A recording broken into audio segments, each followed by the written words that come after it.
भाजप आमदार संजय केनेकर यांच्या क्रांती चौक परिसरातील संपर्क कार्यालयात एका बेवारस बॅगमध्ये एअरगन मिळून आली। या घटनेमुळे परिसरात खळबळ उडाली आहे। या पिस्तुलाबाबत पोलीस प्रशासन अधिक तपास करीत आहे।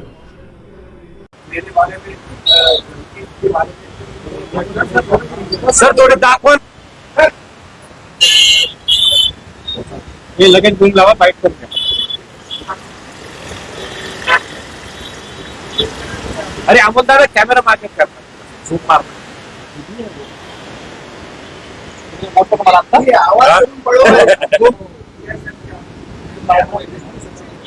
इधर गुण घ्या अभी तो विचार कितना गुण घ्या आता सुमित, हाँ सुमित चल गुण पकड़, सुमित पकड़, सुमित चालू क्या करें, चालू क्या करें इधर रामो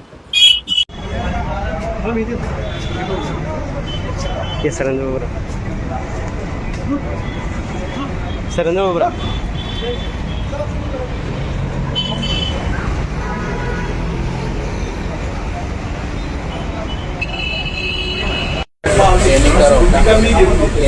केनेकर हाँ ऑफिस नाव शिक्षणासाठी होतं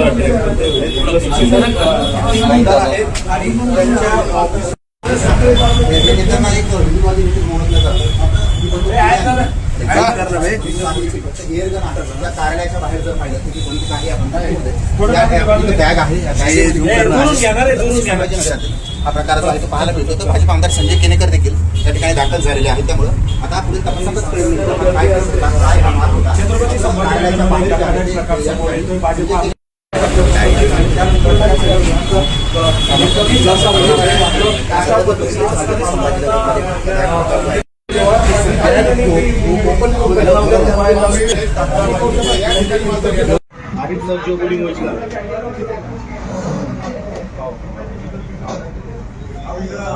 सुशील भाई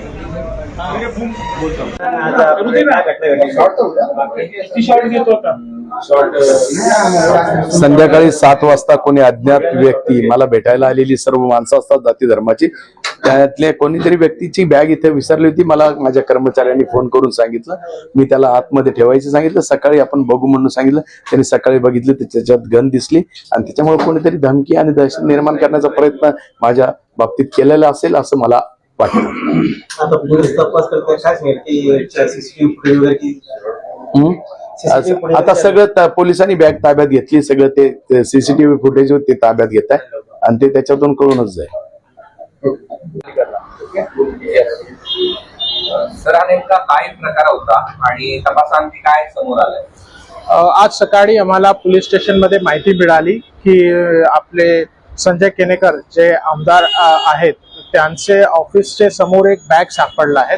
ते बॅगची प्रथमदर्शनीय ओपन केल्यानंतर जे ऑफिस स्टाफ होता त्यांना असं वाटलं की त्यात काहीतरी एक शस्त्र सारखं दिसत आहे।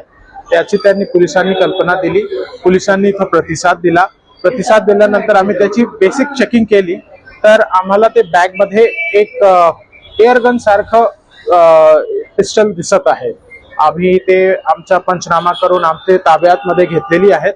आम्ही पुढील तपास करू, सीसीटीव्ही फुटेज चेक करू, यांच्याकडे जे व्हिजिटर्स येतात त्यांचा व्हिजिटर रजिस्टर वगैरे असेल त्याची चेकिंग करू आणि इतर जे काल लोक आले होते आज सकाळी रात्रीच्या वेळेस त्याची पण आम्ही स्टेटमेंट वगैरे घेऊन या प्रकरणामध्ये नेमकं कोण घेऊन आले होते आणि ते तपासमध्ये निष्पन्न करून पुढील कारवाई करू।